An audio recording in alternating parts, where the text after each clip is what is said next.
Have you ever stopped to think that one single moment, one single choice can change everything? That if one small thing had been different, the whole world would be different too. That's exactly what we're going to explore today, because there's a scene in the first Ice Age movie that most people never gave the attention it deserves. A scene that, if it had ended differently, would have completely destroyed everything we love about this franchise. I'm talking about the moment when Diego throws himself in front of Soto to protect Manny and the baby Roshan. What if he hadn't survived? What if Diego had died right there at the end of the first movie? What would happen to Manny, to Sid, to the baby, to every story we know and love? Stay with me, because today we're gonna dive deep into this possibility, and trust me, the result is way more impactful than you'd think. Before we get into the analysis, I need you to really understand who Diego is and how much weight this character carries in the story, because a lot of people just see Diego as the saber-toothed tiger and leave it at that. But he's so much more than that. At the beginning of the first movie, Diego is a villain, plain and simple. He's part of Soto's pack, a group of saber-toothed tigers looking for revenge against the humans who killed several members of their gang. Soto's plan is to kidnap the baby of the human tribe's chief, a baby named Roshan, and use him as revenge. And that's where Diego comes in with a very clear mission: find that baby and bring him back to Soto. But there's an important detail about the relationship between Diego and Soto that's going to be crucial further into this analysis. Soto wasn't just the pack's leader. He was a kind of father figure to Diego, an almost absolute tyrannical authority that shaped Diego from the very beginning. Diego didn't obey Soto simply out of fear. It was more than that. It was a loyalty built over years, an entire identity based on belonging to that group, on pleasing that leader. Soto defined who Diego was, and understanding that is key. Because when Diego decides to betray Soto at the end of the movie, he's not just breaking a deal, he's destroying the only identity he ever knew. He's turning his back on the only father figure he ever had, and choosing two completely different creatures, a mammoth and a sloth, over all of that. But let's go back to the beginning. Things don't go as planned for anyone at the start of the movie. Baby Roshan ends up in the hands of Manny and Sid, who are, let's be honest, the last animals you'd ever expect to find taking care of a human child. A grumpy mammoth who prefers to be alone in the world, and an annoying sloth who never stops talking. But even so, the two of them decide to return the baby to his family, and that's when Diego shows up with a smart move. Instead of attacking Manny head-on, which probably wouldn't work because the mammoth is enormous, he does something else. He joins the group pretending to help. His plan was simple: earn their trust, guide the group into one of Soto's traps, and hand over the baby. Classic villain betrayal. But then something happens that even Diego himself didn't see coming. He starts connecting with these two idiots. He sees Manny risk his life to save Sid. He sees how the two of them care for Roshan with genuine affection. And there comes a point where Diego realizes he just can't go through with the mission anymore, because he stopped seeing enemies and started seeing a family. And there's a very specific moment that shows this change happening before any battle takes place. Diego, that cold and calculating tiger who entered the story without showing any kind of warmth toward anything, starts interacting with baby Roshan in a way nobody expected. He teaches the baby to roar, a saber-toothed tiger teaching a human child to imitate a predator, and it ends up being more funny than threatening because the baby pulls it off in the most ridiculous way. And then there's the peekaboo game, that simple game every child in the world knows, that Diego plays with Roshan without even realizing he's doing it, without realizing that in that moment, he's no longer a villain. He's just a living creature playing with a child. That transformation was already happening before the final battle. The sacrifice at the end was just the confirmation of what had already been forming inside him. And that's when the turning point comes. In the final battle against Soto, Diego comes out of nowhere to save Manny. Soto goes after the mammoth with everything he has, and Diego gets in the way. The two tigers face off, and Soto uses his claws to hit Diego with full force, throwing him against the rocks. The impact is brutal. Diego falls to the ground, weak, barely able to move, and he says those words that made so many people cry. Some things are worth melting for. Wait, wrong movie. You know what he says. Some herds are worth saving. That's the moment Diego's entire story reaches its highest point. He was raised by Soto, shaped by him. And now, in the most decisive moment, Diego chooses his new friends over his old master. The son rejects the father, and the father, tragically, is the one who almost kills the son for making that choice. But then, somehow, he survives. Manny and Sid show up with him in the final scene, alive, together, like a family of misfits, and we smile and move on to Ice Age 2, 3, 4, 5, without ever questioning it. But what if it hadn't gone that way? What if Diego had stayed on the ground that time? Hey, if you're new here, hit subscribe right now and turn on the bell so you don't miss anything. And if you're already subscribed, drop a like to help this video reach more people. Deal? Let's keep going. Let's start with the immediate impact. Diego dies in the battle against Soto. But Soto is still alive at that point because in the original movie, what actually finishes Soto off is a consequence of the fight itself. Manny uses his tusk to deflect Soto's attack, sending the tiger crashing hard into a rock wall. The impact shakes the ceiling of the cave, and several sharp ice stalactites come crashing down, impaling Soto. It's a death as sudden as it is brutal. But in this new scenario, without Diego there to intercept Soto before any of that happens, what goes down? Think about it. Manny is trying to protect Roshan while facing a giant saber-toothed tiger completely focused on him. Without Diego in the way, Soto has more room, more time, more advantage. He probably gets the baby before Manny can even react. Or worse, he seriously injures the mammoth before anything can change the outcome. Sid, as always, wouldn't be able to do much in a fight like that. But let's say that, even with Diego dead, fate is cruel enough to keep Soto under those stalactites anyway. Some tremor, some coincidence, Manny still wins. The baby survives, the original mission is completed, but then comes the final scene. The group reaches the human tribe. Roshan's father appears, and there, instead of 3 characters walking side by side as the snow melts, you have 2.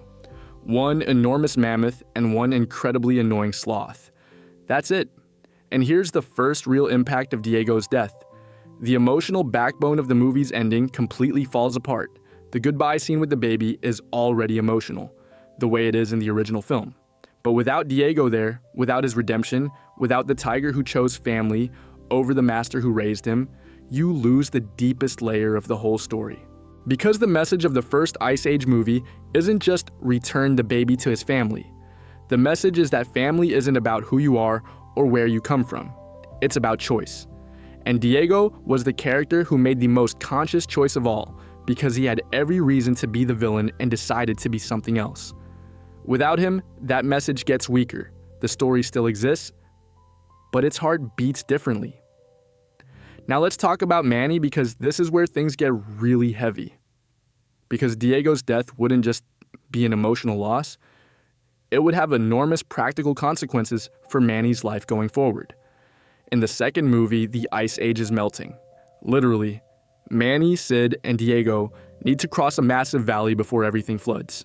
And that's when Ellie shows up, a female mammoth who was raised by possums and actually thinks she's a possum herself, along with her brothers Crash and Eddie.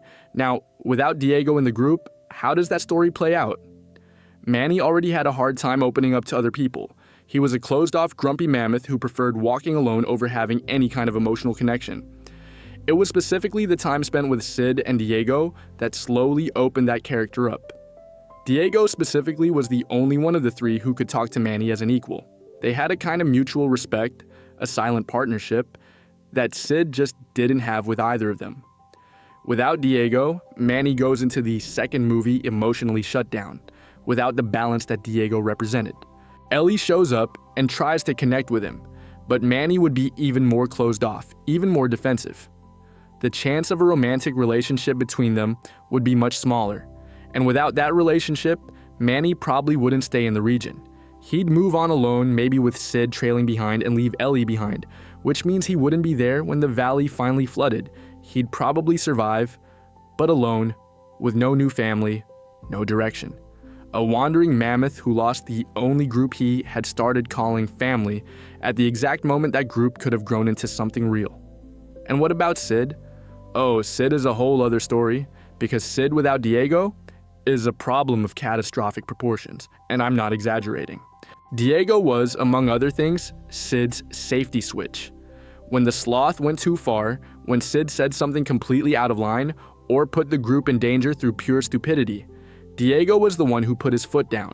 Manny did it verbally with complaints and expressions of total despair, but Diego did it differently, more directly, with a physical presence that communicated a lot without needing words.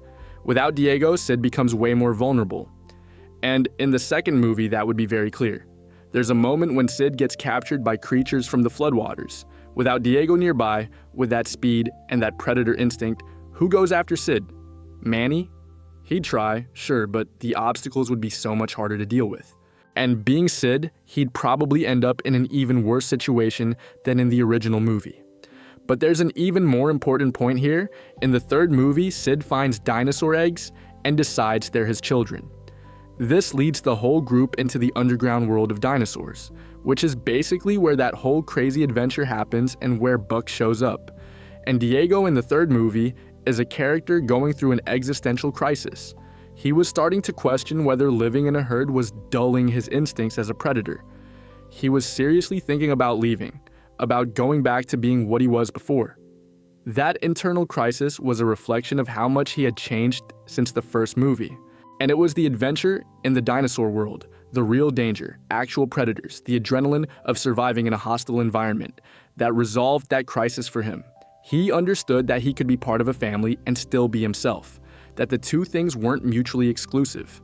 Without Diego, that crisis never exists. But the underground world still exists, and without a predator in the group, surviving down there would be infinitely harder, because dinosaurs aren't ice and slush. They bite back, hard. In the fourth movie, Manny, Ellie, and their daughter Peaches get separated when a massive chunk of land breaks apart and forms islands. Manny, Sid, and Diego end up on a makeshift boat in the middle of the ocean and run straight into pirates.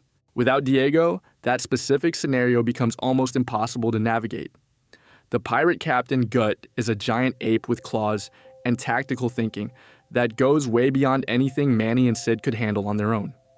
Diego in the fourth movie is essential. He's the strategist, the fighter, the guy who can think clearly under the pressure of combat. But more than that, without Diego, Manny probably wouldn't even be in that situation in the first place. Because without Diego, without Ellie maybe, he wouldn't have stayed in the region during the second movie. He'd have moved on. Which means when the land broke apart, he'd have been somewhere completely different, maybe safe, maybe alone, but definitely far away from all of this. Here's where we start to see the real domino effect. Diego's death in the first movie doesn't just affect the characters emotionally. It redirects every single step each of them would take afterward. It's like removing a piece from a gear. Everything keeps moving, but in a completely different way. And at some point, the machine stops. In the fifth movie, there's Scrat, the meteors, Sid dealing with family issues. But there's also Diego and Shira, who became a couple starting from the fourth movie. In the fifth, Diego and Shira are thinking about having kids. It's the story of a former solitary predator who found love and is now building something new, a family of his own. Without Diego in the first movie, that redemption story never begins. Because the Diego who survives in the original movie is not the same Diego who walked in at the start.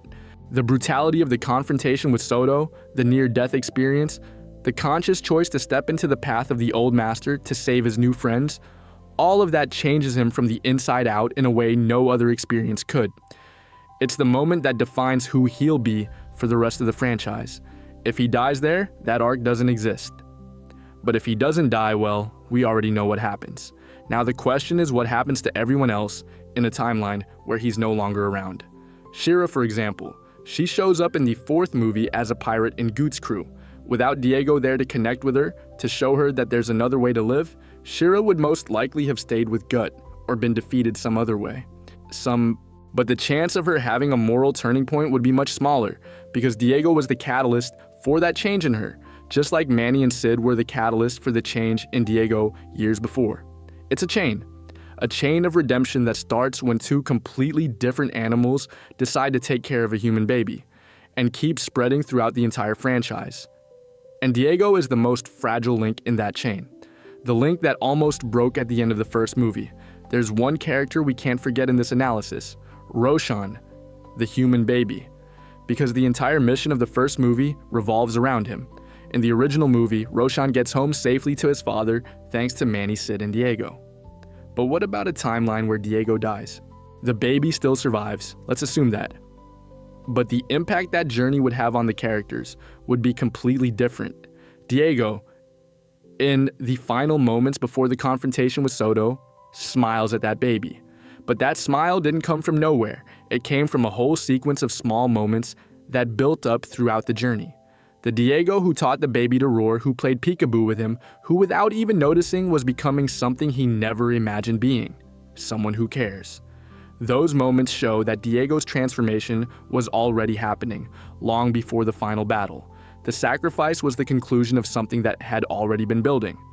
Without Diego, Roshan still goes home, but he loses one of his most unlikely protectors. And in a way, the world loses proof that even the most ruthless predators, even those shaped by authority figures who only teach violence, can choose a different path. Hey, drop a like and subscribe if you haven't done that yet. Now I want to go a little deeper because Ice Age isn't just a story about funny animals going on an adventure. It has a thematic layer that makes a lot of sense when you stop to think about it. Manny lost his family, his wife and child were killed by human hunters. It's a devastating backstory that the movie doesn't show explicitly, but it's there in the cave paintings he finds during the journey. And that's why he's alone at the beginning. That's why he's so closed off. He loved a family and lost them, so he decided never to get attached to anyone again. Sid is the opposite. Sid's family abandoned him. On purpose, he's the sloth nobody wants, the one everyone pretends not to know. And yet, he's affectionate, happy, impossible to shut up. He keeps wanting to belong to something even after being rejected in every possible way. And Diego comes from a pack, a rigid hierarchical group structure where you either obey or you're eliminated. He was raised by an authority figure who defined his entire identity. He never knew any other way to exist outside that power structure. And then he meets two animals who have none of that, and yet care about each other in a way no pack ever would. The three characters represent different ways of dealing with loneliness and loss. Manny lost his family and shut down. Sid was rejected by his family and keeps showing up anyway. And Diego had a family that was a prison and had to destroy that bond to be free. Together they formed something none of the three could form on their own. Manny brings strength and protection. Sid brings warmth and lightness. And Diego brings courage and practical sense. Take any one of those three away, and the herd doesn't work the same way. And that's why Diego's death would have been so devastating. Not just for the story, but for the message the movie tries to send. Because Diego was the most unlikely of the three to be part of a family. And that's exactly why his choice meant so much. Let's be straight here. Without Diego, the Ice Age franchise would be something completely different. The success of the first movie came largely from the dynamic between the three main characters. That chemistry worked so well that it gave us 5 movies, several short films, holiday specials, and productions on Disney, plus like the Ice Age adventures of Buck Wild and the Scrat Tales. It's one of the biggest animated phenomena in cinema history. Without Diego, that first movie would still exist. But it would be smaller, simpler. The story of a mammoth and a sloth returning a baby to his family. It's a good story, but it's not a story that changes characters from the inside out. It doesn't have the same emotional depth. And without that success in the first movie, the studios probably wouldn't have bet so big on a sequel. The second movie might never have existed. Or it could have existed with a completely different cast, new characters, without the continuity that gives the franchise the charm it has. It's kinda scary to think about, right? That everything you know about Ice Age, all the movies, Scrat and his endless quest for the acorn, Ellie and her possum brothers, Buck and the dinosaurs, the pirates in the 4th movie, the meteor in the 5th, all of it exists because one saber-toothed tiger decided to step into the path of his own master at the end of a 2002 animated movie. Ice Age is a movie about the end of an era. Literally, the animals are migrating because the climate is changing, the world they know is disappearing. But on a deeper level, it's also about the end of a way of being in the world. Manny is going to stop being the lonely mammoth. Sid is finally going to have a family that wants him. And Diego is going to stop being the predator who only exists to serve a master. The end of that old era for each of them starts exactly at the moment when Diego decides not to betray the group. And it becomes final when he throws himself in front of Soto. when the son chooses his friends and rejects the father who shaped him. If he had died there, the old era wouldn't have ended for him, it would have just stopped. No conclusion, no transformation, no chance to be something different. And for the others, the new era would have been much colder, because Manny would have moved forward heavier than he already was, because Sid would have been more vulnerable than ever, because the chain of redemption that starts with Diego would never have reached Shira, would never have reached the other characters Diego influences throughout the franchise. The death of a character is never just about the character. It's about what they represent, about the connections they create, about the paths they open or close with their presence or absence. And Diego represents the possibility of choice. The idea that no matter where you came from, no matter what you were taught to be, no matter who raised you or what kind of authority shaped your identity, you can look to the side and decide to be something else. Decide to take care of a grumpy mammoth and an incredibly annoying sloth as if they were your family. Because they are, so there you have it. If Diego had died in the first Ice Age movie, the franchise would have been less. The characters would have been less, the message would have been less, and we, who grew up watching these movies, would have had less too. Less laughter, less emotion, less of those scenes that you watch for the 10th time and still feel something in your chest. Diego survived. And maybe that's exactly why Ice Age still lives in the hearts of everyone who saw it. If you enjoyed this video, comment down below who your favorite Ice Age character is and why. And tell me, is there another what-if scenario from the franchise you'd like me to explore? What if Ellie had never accepted she was a mammoth? What if Scrat had gotten the acorn right at the beginning? What if Sid had kept the dinosaur babies? The possibilities are endless, and I'd love to bring more of these videos to you. Thanks for watching all the way to the end. See you in the next one.